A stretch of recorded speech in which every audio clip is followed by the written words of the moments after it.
7 रङ एउटै आकृति, हरेक दिन फरक प्रस्तुति। कार्यक्रम इन्द्रेणी।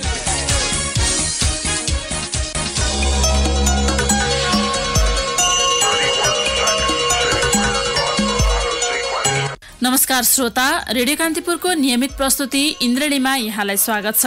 सधैँ चाहिँ आज बिहिबार हामी आर्थिक गतिविधि समेटिएको इन्द्रेणी लिएर उपस्थित भएका छौँ। इन्द्रेणीमा आज पनि हामी साताभरका प्रमुख आर्थिक समाचार, कृषि सम्बन्धी केही समाचार तथा समसामयिक विषयमा एउटा अन्तर्वार्ता प्रस्तुत गर्नेछौँ। कार्यक्रम सुरु गरौँ साताभरका प्रमुख आर्थिक समाचारबाट। पूर्वाधार निर्माणमा लगानी गर्ने उद्देश्यले स्थापना भएको पूर्वाधार विकास बैंकले हिजोदेखि काम सुरु गरेको छ। स्थापना प्रक्रिया सुरु गरेको करिब 1.5 वर्षपछि बैंक सञ्चालनमा आएको हो। अर्थमन्त्री युवराज खतिवड़ाले बैंकको हिजो उद्घाटन गर्नुभयो। ठूला पूर्वाधार निर्माणमा लगानी केन्द्रित गर्ने गरी विशिष्ट बैंकका रूपमा स्थापना भएको यो नेपालको पहिलो बैंक हो। यो बैंकले राष्ट्र बैंकबाट क वर्गको पूर्वाधार विकास बैंकको अनुमति प्राप्त गरेको छ। बैंकले राष्ट्रिय स्तरको पूर्वाधार विकास बैंकका रूपमा गत माघ 28 मा राष्ट्र बैंकबाट अनुमति पाएको हो। सरकारको 10% लगानी रहेको यो बैंकमा पब्लिक लिमिटेड कम्पनी, वाणिज्य बैंक, बीमा कम्पनीको करिब 40% लगानी छ। निजी लगानीकर्ताको 10% र बाँकी 40% शेयर सर्वसाधारणलाई छुट्याइएको छ। सर्वसाधारणलाई छुट्याइएको शेयर बैंकले पछि जारी गर्नेछ। 40 अर्ब रुपियाँ अधिकृत पुँजी रहेको यो बैंकको जारी पुँजी 20 अर्ब रुपियाँ र चुक्ता पुँजी 12 अर्ब रुपियाँ छ। राष्ट्र बैंकले पूर्वाधार विकास बैंक सम्बन्धी नीतिगत व्यवस्था 2074 मार्फत यो बैंकलाई सञ्चालन अनुमति दिएको हो। पूर्वाधार विकास बैंकको न्यूनतम चुक्ता पुँजी 20 अर्ब रुपियाँ हुनुपर्ने व्यवस्था कानूनमा छ। विनोद चौधरीको सम्पत्ति 1 वर्षमा करिब 20 अर्ब रुपियाँ बढेको छ। चर्चित अमेरिकी म्यागजिन फोर्ब्सले सार्वजनिक गरेको सन् 2019 का विश्वभरका धन्याण्डको सूचीमा चौधरी 1349औं स्थानमा छन्। उनको कुल सम्पत्ति 1 अर्ब 70 करोड डलर भएको फोर्ब्सको आकलन छ। गत वर्ष चौधरीको सम्पत्ति 1 अर्ब 50 करोड अमेरिकी डलर थियो। 1 वर्षमा चौधरीको सम्पत्ति 20 करोड अमेरिकी डलर अर्थात् 22 अर्ब रुपियाँले बढेको हो। फोर्ब्सको तथ्याङ्कलाई आधार मान्ने हो भने चौधरीको सम्पत्ति सन् 2013 यता 70 अर्ब रुपियाँ बढेको छ। सन् 2013 मा पहिलो पटक फोर्ब्सको अर्बपति सूचीमा पर्दा चौधरीको कुल सम्पत्ति 1 अर्ब अमेरिकी डलर थियो। 2015 मा 1 अर्ब 30 करोड अमेरिकी डलर पुगेको उनको सम्पत्ति अर्को वर्ष 20 अर्बले घटेको फोर्ब्सको तथ्याङ्क छ।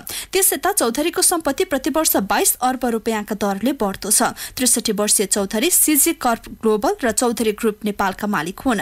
चौधरीको नोभेल बैंकमा ठूलो लगानी रहे पनि खाना, विद्युत सामग्री, बियर, होटल मार्फत पनि उनले मनकी आमदानी गर्ने फोर्ब्सले जनाएको छ। सबैभन्दा बढी आमदानी उनले नेपाल सहित विभिन्न मुलुकमा फैलिएको वाइवाई चाउचाउबाट कमाएका छन्। वाइवाईको भारत, सर्बिया, साउदी अरेबिया र बंगलादेशमा पनि उद्योग खुलेका छन्। ग्यास उद्योगीले विभिन्न 10 बुँदे माग राख्दै गत शुक्रबारदेखि गरेको आन्दोलन स्थगित गरेका छन्। निगमसँग गत मंगलबार भएको वार्तापछि उद्योगीले आन्दोलनका सबै कार्यक्रम स्थगित गरेका हुन्। सहमतिमा निगमले 15 दिनभित्र व्यवसायको मागबारे अध्ययन गरी 15 दिनभित्र सुझाव पेश गर्ने, एलपीजी लगायत पेट्रोलियम पदार्थको व्यवस्था तथा समग्र सुधारका लागि उद्योग, वाणिज्य तथा आपूर्ति मन्त्रालयले एक उच्च स्तरीय समिति गठन गर्ने र ग्यास उद्योगी व्यवसायीले ग्यासको बिक्री वितरण सुचारू गर्ने उल्लेख गरिएको छ। नेपाल आयल निगमका कार्यकारी निर्देशक सुरेन्द्र कुमार पौडेल र नेपाल एलपी ग्यास उद्योग संघका अध्यक्ष गोकुल भण्डारीले सहमति पत्रमा हस्ताक्षर गर्नुभएको छ। विभिन्न 10 बुँदे माग राख्दै ग्यास उद्योगीले भारतबाट ग्यास ल्याउने कागजात, प्रोडक्ट डेलिभरी अर्डर पीडीओ शुक्रबारदेखि लिएका थिएनन्। स्मार्ट टेलिकम र युनाइटेड टेलिकम लिमिटेड यूटीएलले अर्बौं रुपैयाँ बराबरको बक्यौदा तत्काल बुझाउन नसक्ने भन्दै प्राधिकरणलाई पत्र लेखेका छन्। संसदको अर्थ समितिले प्राधिकरणलाई 1 महिनाभित्र दूरसञ्चार सेवा प्रदायकबाट उठाउनुपर्ने बक्यौदा उठाउन नभई अनुमति पत्र खारेज गर्ने प्रक्रियामा जान निर्देशन दिएको थियो। अर्थ समितिले माघ 27 गते दिएको निर्देशनको आधारमा प्राधिकरणले बक्यौदा बाँकी भएका सेवा प्रदायकलाई 1 महिनाभित्र बक्यौदा तिर्न पत्रचार गरेको थियो। जवाफमा स्मार्ट र यूटीएलले अहिले बक्यौदा तिर्न नसक्ने बताएका हुन्। स्मार्ट टेलिकमले प्राधिकरणलाई 1 अर्ब 40 करोड भन्दा बढी र यूटीएलले 79 करोड भन्दा बढी रकम बुझाउन बाँकी छ। धेरै वर्षदेखि नवीकरण, फ्रिक्वेन्सी, रोयल्टी जस्ता शीर्षकमा राजस्व तिरेका छैनन्। अर्थ समितिले प्राधिकरणलाई बक्यौदा रकम असुल नभएसम्म ती कम्पनीलाई थप सुविधा र पुँजी वृद्धि लगायतको सेवा विस्तारको अनुमति नदिन पनि निर्देशन दिएको थियो। 9 वटा दूरसञ्चार सेवा प्रदायक कम्पनीहरूले पुस मसान्तसम्म सरकार र नेपाल दूरसञ्चार प्राधिकरणलाई 2 अर्ब 96 करोड रुपैयाँ बुझाउन बाँकी छ। डेढ दशकदेखि निर्माणाधीन कुलेखानी तेस्रो जलविद्युत आयोजनाले सिभिल संरचनाको परीक्षण सुरु गरेको छ। आयोजना सञ्चालन हुनु अघि नै धेरै चरणको परीक्षण मध्ये सिभिल संरचनाको परीक्षण पहिलो भएको नेपाल विद्युत प्राधिकरणका तर्फबाट आयोजना प्रमुख सुभाष मिश्राले जानकारी दिनुभयो। आयोजनामा अहिले इलेक्ट्रोमेकानिकल उपकरण जडानको काम भइरहेको छ। आयोजनाको सबै संरचनाको परीक्षण पूरा हुन अझै 3-4 महिना लाग्ने मिश्राले बताउनुभयो। उहाँले भन्नुभयो सिभिल संरचनाको परीक्षण सकिँदा इलेक्ट्रोमेकानिकलको जडान भइसक्छ होला, त्यसपछि अन्य संरचनाको परीक्षण हुन्छ। आयोजनाको काम पुससम्ममा सक्ने लक्ष्य यसअघि तोकिएको थियो। इलेक्ट्रोमेकानिकल कामको जिम्मा लिएको चिनिया ठेकेदार कम्पनी जेजियाङ जियालिङको ढिलासुस्तीका कारण पछिल्लो समय आयोजनाको काम अघि बढेको थिएन। ठेकेदार कम्पनीले काममा ढिलासुस्ती गरेपछि प्राधिकरणले आफ्ना प्राविधिकलाई पनि काममा लगाएको छ। 2068 मा सम्पन्न गर्ने लक्ष्यसहित 2064 चैतदेखि आयोजना निर्माणको काम सुरु भएको थियो। आयोजना निर्माणका लागि 2 चरणमा ठेक्का सम्झौता गरिएको थियो। काठमाडौँमा प्रधानमन्त्री केपी शर्मा ओलीले पानी जहाज कार्यालयको उद्घाटन गरेको 20 दिनपछि मन्त्रालयका विज्ञहरूको टोलीले नवलपरासी स्थित नारायणी नदीमा सम्भाव्यता अध्ययन शुरू गरेको छ। ऊर्जा आयोगका सहसचिव माधव बेलबासेको नेतृत्वमा गएको 17 सदस्यीय टोलीले त्रिवेणी पुगेर अध्ययन थालेको हो। नेपालमा पानी जहाज सञ्चालनको सम्भाव्यता खोज्न गठित जलमार्ग अध्ययन समितिले नेपाल भारत चल्ने पानी जहाजका विषयमा स्थलगत अध्ययन गरेको छ। समितिका नेपाल संयोजक माधव बेलबासे र भारतका प्रवीर पाण्डेको नेतृत्वमा प्राविधिक टोलीले त्रिवेणीमा संयुक्त रूपमा स्थलगत अध्ययन अवलोकन गरेको हो। भारतले गण्डकसम्म पानी जहाज ल्याउने गरी विस्तृत परियोजना प्रतिवेदन डीपीआर बनाएर काम थालेको हो। यसै मेसोमा नेपाली विज्ञको टोलीले भारतका प्राविधिक समितिको सहभागितामा त्रिवेणीमा अध्ययन थालेको हो। उपत्यकामा भन्दा मफस्सलमा बैंक तथा वित्तीय संस्थाको लगानी ऋणको विस्तार तीव्र दरमा भइरहेको छ। संघीयता तथा राजनीतिक स्थिरताले मफस्सलमा गत आर्थिक वर्ष कर्जा विस्तारको दर उच्च बनाएको संकेत गर्ने जानकारहरू बताउँछन्। संघीय संरचना अनुसार प्रदेश र स्थानीय सरकार गठनपछि आवश्यक पूर्वाधार निर्माण हुनुका साथै आर्थिक गतिविधि पनि बढेकाले ती क्षेत्रमा ऋण विस्तार वृद्धि दर उच्च भएको हो। राष्ट्र बैंकको आर्थिक गतिविधि प्रतिवेदन अनुसार गत वर्ष बैंक तथा वित्तीय संस्थाको वार्षिक औसत कर्जा वृद्धि दर 22.5% छ, जसमध्ये जनकपुर, सिराहा, धनुषा, महोत्तरी, सर्लाही, सिन्धुली र उदयपुरमा कर्जा वृद्धि दर सबैभन्दा बढी 30.1% छ। वीरगञ्ज, बारा, पर्सा, मकवानपुर, रौतहट र चितवनमा कर्जा वृद्धि दर 29.9 र रूपन्देही, नवलपरासी, कपिलवस्तु, पाल्पा, अर्घाखाँची र गुल्मीमा 29.1% छ। अघिल्लो वर्ष यस्तो कर्जा वृद्धि दर जनकपुरमा 22.7%, वीरगञ्जमा 16.5% र सिद्धार्थनगरमा 22.2% थियो। सुन्दै हुनुहुन्थ्यो 7 अवरका प्रमुख आर्थिक समाचार। कार्यक्रममा अब प्रस्तुत छ कृषि सम्बन्धी केही समाचारहरू। पाल्पाको रिब्दीकोट गाउँपालिकाले आफ्नो क्षेत्रभित्र उत्पादन हुने दूधमा प्रति लिटर 1 रुपैयाँ अनुदान दिन थालेको छ। दूध उत्पादनलाई प्रेरित गर्न गाउँपालिकाले कार्यविधि बनाएर अनुदान दिन सुरु गरेको हो। गाउँघरमा स्वरोजगार बढाउन प्रति लिटर 1 रुपैयाँ अनुदानको व्यवस्था गरेको गाउँपालिकाका अध्यक्ष नारायण बहादुर जेसीले बताउनुभयो। त्यसका लागि दूधको उत्पादन दैनिक कम्तीमा 50 लिटर हुनुपर्ने कार्यविधिमा उल्लेख छ। वार्षिक कम्तीमा 250 दिनसम्म दूधको कारोबार गर्ने गरेको हुनुपर्छ। गाउँपालिकाको पुस अन्तिम साता बसेको गाउँसभाले कार्यविधि पास गरेको थियो। सोही कार्यविधि अनुसार दैनिक सङ्कलित दूध दुग्ध उत्पादक सहकारी संस्थाले प्रशोधन गरी वा उद्योगलाई बिक्री वितरण गरी दूध र दूधजन्य पदार्थको बेचबिखनको प्रबन्ध गरेको हुनुपर्ने उल्लेख छ। गाउँपालिकाले दूध उत्पादन गर्ने व्यवसायलाई प्रतिष्ठित एवं दिगो व्यवसाय बनाउन प्रोत्साहन गर्न लागेको प्रवक्ता विष्णु खनालले बताउनुभयो। सोही अनुसार अनुदान वितरण गर्न नीति ल्याएको हो। रुकुम पूर्वमा 75 हेक्टर क्षेत्रफलमा ओखर खेती सुरु गरिएको छ। जिल्लामा यसै वर्षबाट सञ्चालित प्रधानमन्त्री कृषि आधुनिकीकरण परियोजना अन्तर्गत ओखर जोन कार्यक्रम लागू भएसँगै सो क्षेत्रफल जमिनमा ओखर खेती सुरु गरिएको परियोजनाका कार्यालय प्रमुख भीष्मराज रेग्मीले जानकारी दिनुभयो। 3 स्थानीय तह रहेको जिल्लामा ओखर खेतीका लागि पुथा उत्तर गंगाको 40, सिस्नेको 20 र भूमे गाउँपालिकाको 15 हेक्टर क्षेत्रफल जग्गामा ओखर खेती सुरु गरिएको हो। कार्यक्रम लागू भएसँगै किसानलाई 8000 ओखरका बिरुवा वितरण गरिएको छ। जिल्लाको पुथामा 4400, सिस्नेमा 2000 र भूमेमा 1600 ओखरका बिरुवा वितरण गरिएको कार्यालय प्रमुख रेग्मीले बताउनुभयो। ओखर जोन लागू भएका सबै क्षेत्रको माटो परीक्षण पश्चात बिरुवा वितरण गरिएको हो। यस वर्ष जिल्लामा ओखर जोन कार्यक्रम लागू भएसँगै परियोजनाले नै ओखर बगैँचा व्यवस्थापनदेखि बजारीकरण र औद्योगिकरणसम्म सहयोग र सहकार्य गर्ने भएपछि ओखर खेतीप्रति आफूहरू निकै उत्साहित भएको कृषक कल बहादुर घरतीले बताउनुभयो। सरकारले चीनबाट गाई ल्याउने तयारी अघि बढाएपछि चितवनको दुग्ध उत्पादक सहकारी संस्थाले विरोध गरेको छ। चीनबाट गाई ल्याउन प्रदेश 3 र गण्डकी प्रदेश तथा शनिबार प्रदेश 2 सरकारले चिनिया पक्षसँग सहमति गरेको छ। यो सहमतिको विरोध गर्दै सहकारी संस्थाले सम्झौता खारेज गर्न प्रदेश सरकारसँग माग गरेको छ। सम्झौता खारेज नभए जस्तोसुकै विरोध गर्न तयार रहेको सहकारी संस्थाका अध्यक्ष रत्नमणि न्यौपाने र सचिव किशोर बगालेले जारी गरेको विज्ञप्तिमा उल्लेख छ। विदेशबाट गाई होइन प्रविधि ल्याउन किसानहरूले माग गरे। बगालेले कृत्रिम गर्भधानबाट नष्ट सुधारमा लाग्नुपर्नेमा गाई नै ल्याउन खोज्नु सरकारले गलत गरेको बताउनुभयो।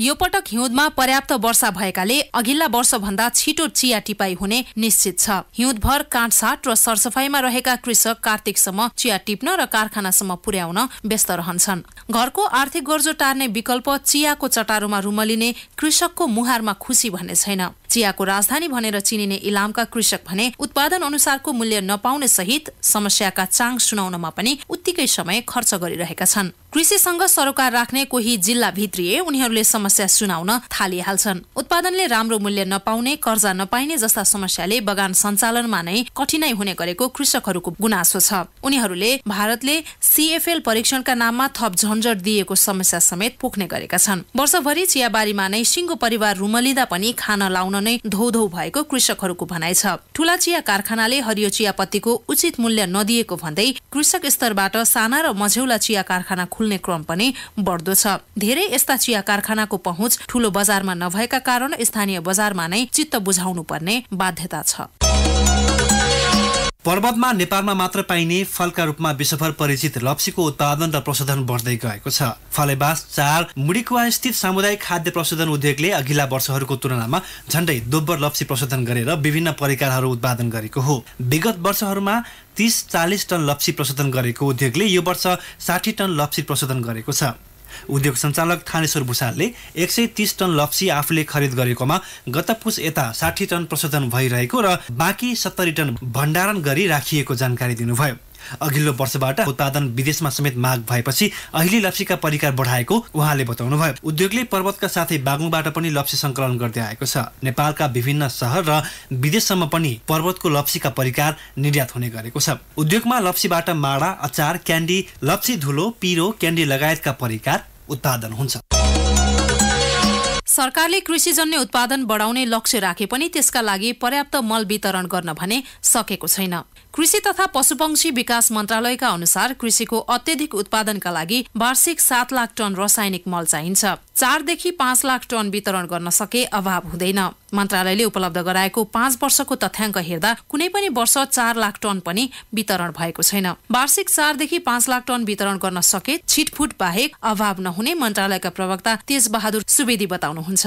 मन्त्रालयको तथ्याङ्क अनुसार आर्थिक वर्ष 2070-71 मा 2,32,879 टन वितरण भएको छ। 2071-72 मा 2,98,858 टन, 2072-73 मा 2,58,779 टन रासायनिक मल वितरण भएको छ। यस्तै 2073-74 मा 3,28,216 टन र 2074-75 मा 3,48,734 टन मल वितरण भएको मन्त्रालयको तथ्याङ्कमा उल्लेख छ। मन्त्रालयले चालू आर्थिक वर्षका लागि मल खरिद गर्न करिब 6 अर्ब रुपियाँ विनियोजन गरेको छ। सो बजेटबाट 2,31,500 टन मल खरिद भएको मन्त्रालयका अधिकारीहरू बताउँछन्।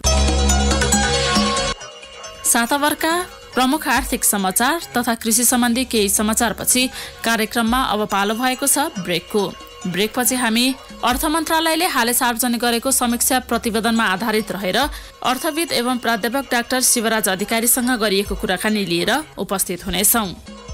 ब्रेकपछि यहाँलाई पुनः स्वागत छ। यहाँहरू सुन्दै हुनुहुन्छ कार्यक्रम इन्द्रेडी अन्तर्गत आज बिहिबार हामी आर्थिक गतिविधि प्रस्तुत गरिरहेका छौँ। कार्यक्रमको पहिलो खण्डमा यहाँहरूले सातावर्का प्रमुख आर्थिक समाचार तथा कृषि सम्बन्धी केही समाचार सुनिहाल्नुभयो। कार्यक्रममा अब प्रस्तुत छ एउटा अन्तर्वार्ता। सरकारले चालू आर्थिक वर्षको बजेटको अर्धवार्षिक समीक्षा सार्वजनिक गरेको छ। सरकारले सार्वजनिक गरेको समीक्षा प्रतिवेदन अनुसार अर्थतन्त्रका अधिकांश सूचक नकारात्मक नै छन्। व्यापार घाटा अघिल्लो वर्षको तुलनामा झनै बढेको छ भने शोधानान्तर स्थिति घाटामा छ। पुँजीगत खर्च पनि निराशाजनक नै छ। यसै सन्दर्भमा केन्द्रित भएर आज हामीले अर्थविद एवं प्राध्यापक डाक्टर शिवराज अधिकारीलाई बजेटले निर्धारण गरेका लक्ष्यहरू किन पूरा हुन सकेनन् भनी सोधेका छौँ। आर्थिक इन्डिकेटरहरू धेरै चाहिँ तुरुन्तै हेर्दा पोजिटिभ देखिँदैनन्। स्वाभाविकै जस्तो लाग्छ मलाई। किन स्वाभाविक जस्तो लाग्छ भने हाम्रो अहिले तुरुन्तै परिवर्तन गर्ने अवस्थामा थिएनन् कि सबै चाहिँ यहाँ हामीसित भएका संरचनाहरू त्यसले चाहिँ हामीलाई चाहिँ तुरुन्तै चाहिँ सजिलोसित अगाडि बढाउने अवस्थामा थिएनन्। एउटा पार्ट थियो। साथसाथै चाहिँ हामीसित संघीयताको जुन कार्यान्वयन गर्ने चाहिँ अवस्थामा थियौँ। संघीयता कार्यान्वयन पनि गर्नुपर्ने भनेको अब तल चाहिँ भनौँ न लोकल लेभलमा भनौँ प्रदेश लेभलमा संरचनाहरू बनिसकेका थिएनन्। अनि हामीसित चाहिँ भर्खर कर्मचारी समायोजन गरिरहेका छौँ। कर्मचारी पनि थिएन, कानुन पनि थिएन। खर्च गर्ने हिसाबले चाहिँ एकदम कमजोर थियो। अनि साथसाथै चाहिँ अर्को ठाउँ के थियो भने हामीसित कस्तो समस्यामा रहेछ भने यो जुन प्रोजेक्टहरू थिए प्रोजेक्टहरू चाहिँ तल त पठाइयो होइन, डिस्ट्रिब्युसन गरियो, सङ्घमा थियो, सङ्घको चाहिँ पार्ट चाहिँ थियो भन्दा 3वटा तहमा चाहिँ डिस्ट्रिब्युट गर्दाखेरिमा त्यो जाने टाइममा पनि समय लाग्ने रहेछ कि। पैसा जानु सजिलो होला तर त्यसको चाहिँ सबै फाइलहरू जानु पर्यो। अर्थतन्त्रका सूचकहरू हेर्ने हो भने व्यापार घाटा अघिल्लो वर्षको तुलनामा झन् बढ्दो क्रममा छ। क्यापिटल बजेटिङ कुरा गर्ने हो भने अहिले पनि त्यो हिसाबले हुन सकेको छैन।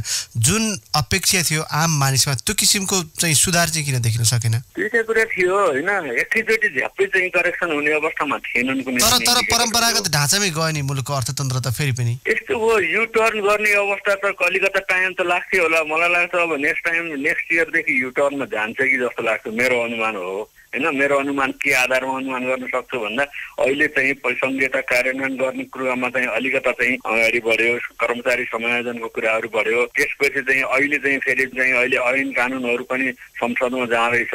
जुन हिसाबले हामीले वस्तु सेवाहरूको इम्पोर्ट गरिरहेका थियौँ त्यसलाई पनि अलिकता करेक्सन गर्ने तरिकाले जाँदैछ। योभन्दा अगाडि त मलाई लाग्छ त्यस्तो मेजर्सहरू पनि खासै अपनाइएका थिएनन्। अनि दोस्रो चाहिँ के हो भन्दा पहिलेदेखि आएको जुन ट्रेन थियो त्यही ट्रेनै अगाडि बढिरहेको। यसको अर्थ त्यो ट्रेनलाई चाहिँ त्यो जुन कर छ करलाई त बङ्ग्याउन त पर्यो नि। बङ्ग्याउने चाहिँ त्यस्तो चाहिँ कुनै इन्स्ट्रुमेन्ट प्रयोग भएको थिएन। त्यो हुनाले यो रेगुलर रूपमा अगाडि जे क्रोनिक चाहिँ प्रब्लम थियो त्यो क्रोनिक प्रब्लम कन्टिन्यू भएको मात्रै हो। मलाई जस्तो अब सरकारको कुरा गर्ने संसदको कुरा गर्ने हो भने पनि सरकारलाई निर्णय क्षमतामा जानलाई अथवा निर्णय गर्नलाई कुनै पनि समस्या छैन। संसदमा 2/3 बहुमतको सरकार छ। यस्तो अवस्थामा पनि उही परम्परागत ढाँचाको सरकार अथवा निर्णय क्षमता काम परिणाम हुने हो भने चाहिँ के अपेक्षा गर्ने जनताले भन्ने तपाईँले भन्नुभएको ठिक हो। 2/3 सरकार छ, सबै छ, पावर छ। तर के रहेछ भने प्रक्रियामा जानलाई चाहिँ एउटा टाइम लाग्ने रहेछ।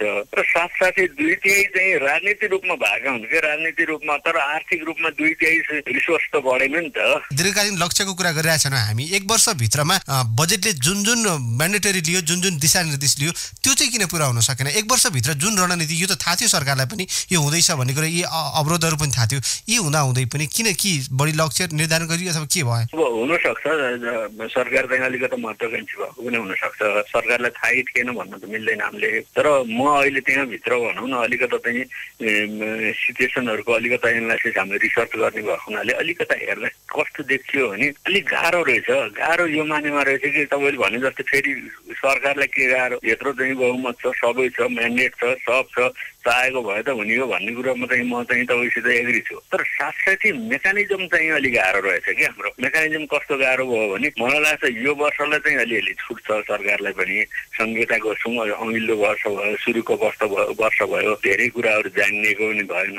अनि त्यसपछि अलिअलि चाहिँ समस्या कहाँनिर भयो भने कर्मचारी समायोजनमा चाहिँ साँच्चै समस्या भयो। अनि दोस्रो चाहिँ नि 2/3 सरकार माथि सङ्घमा त भयो, तल चाहिँ पनि 2/3 त हुन्। तर प्रक्रिया पुर्याएर चाहिँ कानुन बनाउने प्रक्रियाहरूमा तल चाहिँ अलिकति कम गाह्रो भयो। मैले त्यो देखिरहेको हो। अब चाहिँ छैन मलाई लाग्छ। अबका दिनहरूमा चाहिँ अब यो एक्सक्युज पाउने अवस्था चाहिँ रहँदैन मलाई लाग्छ सरकारलाई पनि। तर जुन सरकारले जुन तरिकाले जानुपर्ने हो, जुन चाहिँ एकदम स्पिड बढाउनु पर्ने हो, जनताको आकांक्षा अनुसार चाहिँ स्पिड बढाउन चाहिँ नसकेको हो। अर्थ मन्त्रालयको रिपोर्ट हेर्ने हो भने 7 खर्ब 78 अर्ब रुपियाँ जति हाराहारीमा पुगिसकेको छ। यस्तो अवस्थामा अब व्यापारको घाटाको रेसियो बढै छ। यतातिर व्यापार घाटा बढ्नुमा ब्याङ्किङ सेक्टरको रोल बढी छ। ब्याङ्किङ सेक्टरमा यो अनि त्यसपछि यता उद्योगपतिहरूले आजकल आन्दोलन गर्ने, ब्याज घटाउने बढाउनेतिर लाग्नुहुन्छ होइन। अब त्यो यो मार्केट चाहिँ बाट जुन डिटर्माइन हुने त्यो उहाँहरूले चाहिँ पहिला त विश्वास गर्ने मार्केटलाई छोड्नुपर्छ भन्नुहुन्थ्यो।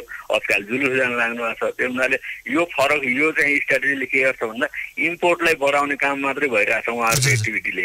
उहाँहरूले चाहिँ इन्भेस्टमेन्ट कहाँ गर्नुहुन्छ त भन्दा प्रोडक्टिभ सेक्टरमा गर्नुहुन्न, यहीँको चाहिँ उत्पादनमा चाहिँ गर्नुभएको छैन। इम्पोर्टलाई गर्नुहुन्छ। इम्पोर्टलाई गरिसकेपछि त यहाँ के हुने भयो भन्दा हामी चाहिँ वास्तवमा सरकारले अथवा भनौँ न यता ब्याङ्कले चाहिँ सरकारले खर्च नगर्ने अथवा चाहिँ जति गर्न सकेको अर्को ठाउँमा छ, तर ब्याङ्किङ सेक्टरबाट लेन्डिङमा दिएको पैसा त फेरि रिसाइकल भएर ब्याङ्कमै आउनु पर्ने हो। यो लिक्विडिटी क्रन्चको चाहिँ कुरा अथवा चाहिँ यो किसिमको समस्या त नआउनु पर्ने। रिसोर्स अन्यत्र कतै गइरहेछ, रिसोर्स अन्यत्र कतै गइरहेछ भनेको इम्पोर्टमा गइरहेछ। मुलुकको व्यापार घाटा बढाइरहेका दुईटा वस्तु भने एउटा कृषिजन्य वस्तुहरूको चरम आयात भइरहेछ र अर्को पेट्रोलियम पदार्थ। यो दुईटा वस्तुमा को विकल्प के खोज्ने भन्ने तत्काल सरकारसँग छैन। यसको विकल्प खोज्ने अथवा बलियो आधार नभएसम्म त व्यापार घाटा घटाउँछु भने त कुरा जस्तो मात्रै हुन्छ नि होइन। यस्तो छ 5-7% चाहिँ अब यस्तो छन्, 2-3वटा क्याटेगोरी गर्नुपर्ने हुन्छ। तपाईँले भनेको एउटा हो, जस्तै अब हामीसित पेट्रोलियम प्रोडक्टको चाहिँ तुरुन्तै विकल्प नहोला, तर अर्को चाहिँ जुन लग्जरियस गुड्सको कुरा भयो, यता चाहिँ भेहिकलको कुरा भयो, त्यसपछि चाहिँ अब यही एग्रिकल्चरकै कुरा भनौँ, एग्रिकल्चरको चाहिँ मिसम्यानेज छ क्या, मिसम्याच छ क्या यहाँ होइन। मिसम्याचको कारणले होइन जति बेला हामीसित स्टक पनि छ, हामीसित सरप्लस पनि छ कतिपय कुरा, कतिपय चाहिँ हामी चाहिँ त्यही अवस्थामा पनि फेरि इम्पोर्ट गर्ने रहेछौँ, त्यो मिसम्याच पनि छ। त्यसलाई अलिकता हेर्न सकिन्छ। यसको अर्थ चाहिँ हामीले तुरुन्तै होइन एकदम धेरै नै चाहिँ हामी चाहिँ करेक्सन गर्न सक्छौँ भन्ने होइन, एउटा राइट डिरेक्सनमा त चाहिँ जान सक्छौँ नि। सुन्दै हुनुहुन्थ्यो अर्थविद एवं प्राध्यापक डाक्टर शिवराज अधिकारीसँग गरिएको यो कुराकानी। हवस् त श्रोता, यिनै प्रसङ्गसहित आर्थिक गतिविधि समेटिएको इन्द्रडी आजलाई यति नै। फरक विषयवस्तु सहितको इन्द्रडी लिएर भोलि पुनः उपस्थित हुने नै छौँ। तबसम्म न्युज डेस्कका सम्पूर्ण सहकर्मी सहित अनिल र म प्रतीक्षा बिदा हुन्छौँ। नमस्कार, शुभरात्रि। सूचना र मनोरञ्जनको सम्वाहक रेडियो राष्ट्रको रेडियो कान्तिपुर।